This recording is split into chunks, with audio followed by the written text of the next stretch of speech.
قیامت کا دن بڑا ہولناک دن ہوگا۔ اس دن جب بندے قبروں سے اٹھیں گے تو قبروں سے برہ نہ اٹھائے جائیں گے، قبروں سے جب اٹھائے جائیں گے تو وہ کفن ان سے اتار لیا جائے گا۔ یہ بات جب ام المومنین سیدہ عائشہ رضی اللہ تعالی عنہا نے سنی تو ان کا وجود تھر تھر کانپنے لگا اور عرض گزار ہوئی یا رسول اللہ پھر ہم ایک دوسرے سے حیا نہیں آئے گی؟ فرمایا عائشہ معاملہ اس سے بھی آگے ہے۔ مطلب کیا؟ اگر کسی کو ہوش رہا تو حیا آئے گی نا، ہوش اڑے ہوئے ہوں گے، ہول قیامت طاری ہوگا، بدن کانپ رہے ہوں گے، کلیجے لرز رہے ہوں گے، دل خوف سے پانی پانی ہو رہے ہوں گے، پتے پانی ہو جائیں گے۔ تو حشر کے میدان میں جب لوگ جائیں گے تو سب سے پہلا سوال جو رب لوگوں سے پوچھے گا وہ کیا ہوگا؟ صحیح حدیث میں آتا ہے اِنَّ أَوَّلَ مَا يُحَاسَبُ بِهِ الْعَبْدُ بِصَلَاتِهِ۔ قیامت کے دن بندوں سے اللہ تعالیٰ سب سے پہلا سوال یہ پوچھے گا کہ کیا تم نے نماز پڑھی تھی؟ سب سے پہلا سوال یوم حشر میں قیامت کے دن نماز کے بارے میں۔ اور اللہ تعالیٰ جل شانہ قیامت کے دن لوگوں کو اپنے حضور سجدہ ریز ہونے کا حکم دے گا کہ آج مجھے سجدہ کرو۔ دنیا پر کوئی سجدہ کرتا ہے یا نہیں کرتا؟ قیامت کے دن تو چاہے گا کہ ابھی سجدہ ریز ہو جاؤں، بلکہ کافر بھی چاہیں گے کہ ہم بھی سجدہ ریز ہو جائیں۔ جب اللہ کی طرف سے سجدے کا حکم ہوگا تو بتوں کو سجدہ کرنے والے بھی سوچیں گے کہ آج ہم رب کو سجدہ کریں کہ اس کے حکم کی تعمیل ہو جائے، لیکن سجدہ کرنا چاہیں گے تو بے نمازیوں کی کمر اکڑ جائے گی۔ وہ سجدہ کرنا چاہیں گے بھی لیکن سجدہ نہیں کر سکیں گے، اور پھر رب کے سامنے جو ذلت اٹھانا پڑے گی، جو رسوائی اٹھانا پڑے گی، اس کو لفظوں کا پیراہن نہیں دیا جا سکتا۔ اور پھر جو بے نمازی ہوں گے اللہ کے حضور سجدہ نہیں کر پائیں گے، اللہ تعالیٰ انہیں اس صف میں کھڑا کر دے گا جس صف میں فرعون کھڑا ہوگا، نمرود کھڑا ہوگا، حامان کھڑا ہوگا، قارون کھڑا ہوگا، ابی بن خلف کھڑا ہوگا۔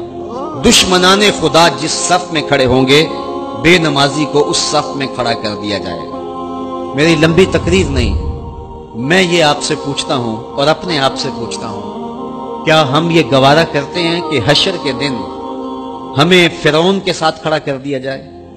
کیا یہ ہم گوارا کرتے ہیں کہ حشر کے دن ہمیں نمرود کے ساتھ کھڑا کر دیا جائے؟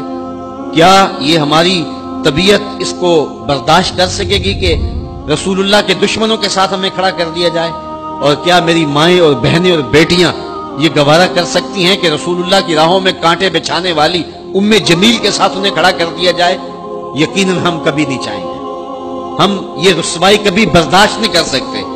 ان کے پاس کھڑا ہونا ہی قیامت ہے، ان کے ساتھ کھڑا ہونا ہی عذاب ہے، اور پھر ان کے اوپر لعنتیں بھی برس رہی ہوں گی اور ان کے چہروں کے اوپر تارکو لک مل دی جائے گی اور وہ رسوائیوں کے گڑے میں ہوں گے، تو ان کے ساتھ کھڑا ہونا تو بہت بڑا عذاب ہوگا۔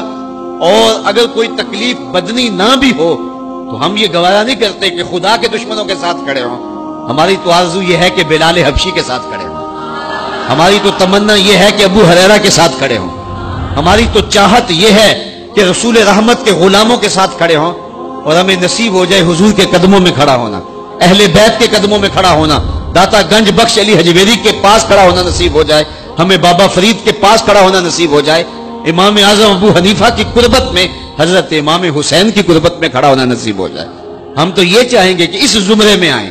کل میں نے عرض کیا تھا 2 ہی برادریاں رہ جائے گی قیامت کے دن، باقی ساری برادریاں ٹوٹ جائیں گی، ساری عمارتیں ٹوٹ جائیں گی، صرف 2 برادریاں، ایک یہ برادری جس کا سردار ابو جہل ہوگا، ابو لہب ہوگا، اور ایک وہ برادری جس کے سردار محمد عربی ہوں گے۔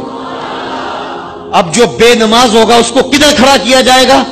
جدھر ابو جہل ہوگا، جدھر ابو لہب ہوگا، جدھر عتبہ ہوگا، جدھر عتیبہ ہوگا، جدھر ولید بن مغیرہ ہوگا، جدھر فرعون ہوگا، حامان ہوگا، شدید ہوگا، شداد ہوگا، نفدنون ہوگا، قارون ہوگا، دشمنان خدا ہوں گے۔ بے نمازی کو صف میں کھڑا کر دیا جائے۔